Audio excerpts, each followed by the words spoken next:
نحمده ونصلي ونسلم على رسوله الكريم وعلى آله وأصحابه أجمعين. درنو بے بشنو بیان شد خدا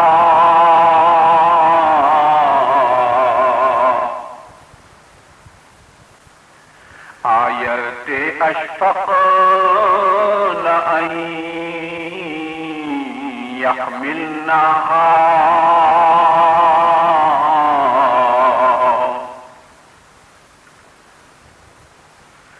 کہ خدا بندے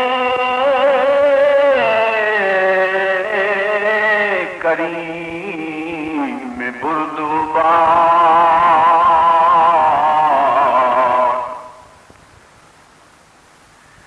دہ آمانم زید و شاہ اختیار.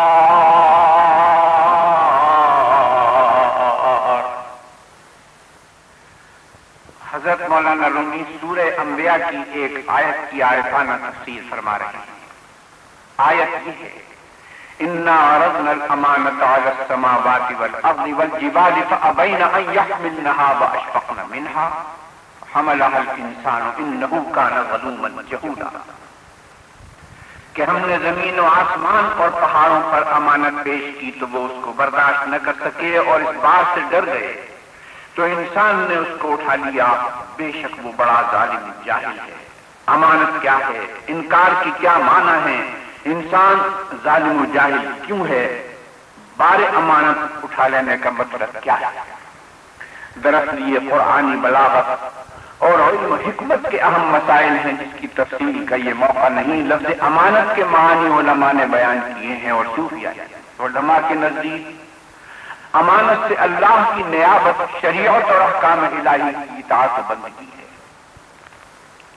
اور صوفیہ کے نزدیک اللہ کی معرفت اور پہچان کی صلاحیت ہے.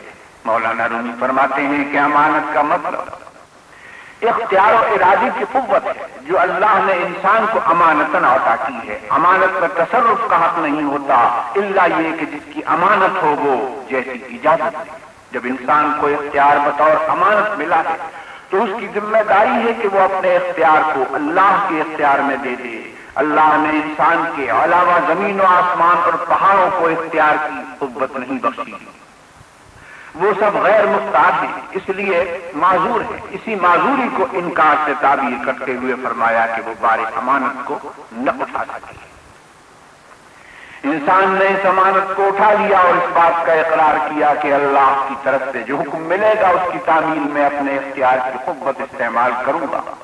جو اس معاہدے کو بھول گئے اور نبیوں کو یاد دلانے پر بھی یاد نہ کر سکے وہ کافر و منکر ہوئے، اور جن کو یاد رہا انہوں نے اپنے اختیار و ارادے کی قوت کو اللہ کے تابع کر دیا، وہ مسلم اور مومن ہوئے. اسی لیے فرمایا کہ انسان ظالم و جاہل بھی ہے اور مسلم و مومن. مسلمان کی شان یہ ہے کہ وہ اللہ سے فرما برداری کی توفیق مانگتا اور گمراہی سے پناہ مانگتا ہے. حضرت مولانا رومی اللہ کی طرف رجوع ہو گئے اور مناجات فرماتے ہیں: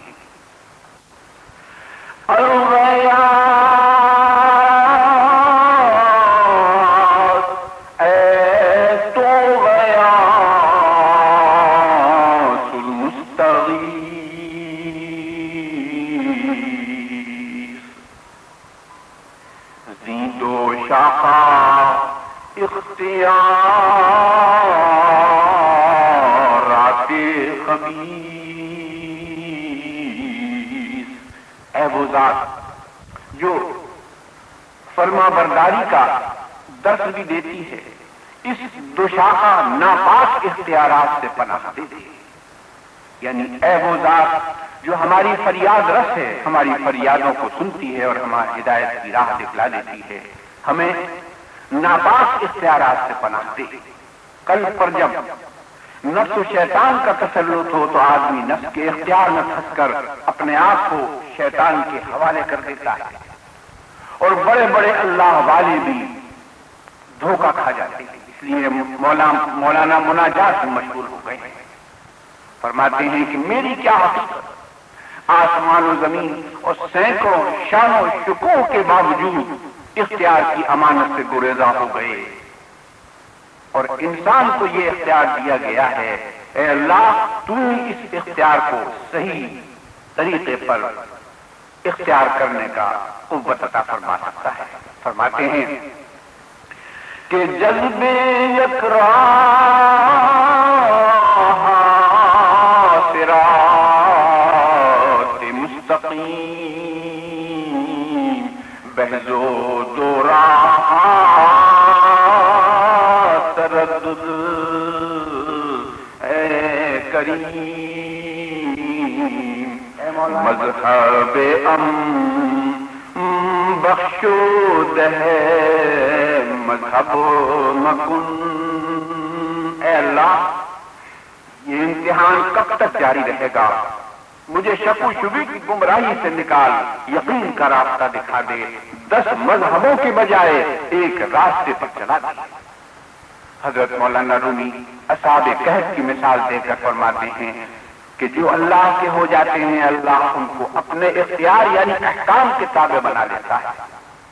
جو ہدایت کے طالب ہیں وہ خودی سے بے خودی کی طرف دوڑتے ہیں، یعنی اپنے اختیار و ارادے کو اللہ کے اختیار و ارادے کے تابع بنا لیتے ہیں، اور جو اللہ چاہتا ہے اسی طرف قدم اٹھاتے ہیں. وآخر دعوانا الحمدللہ رب العالمین.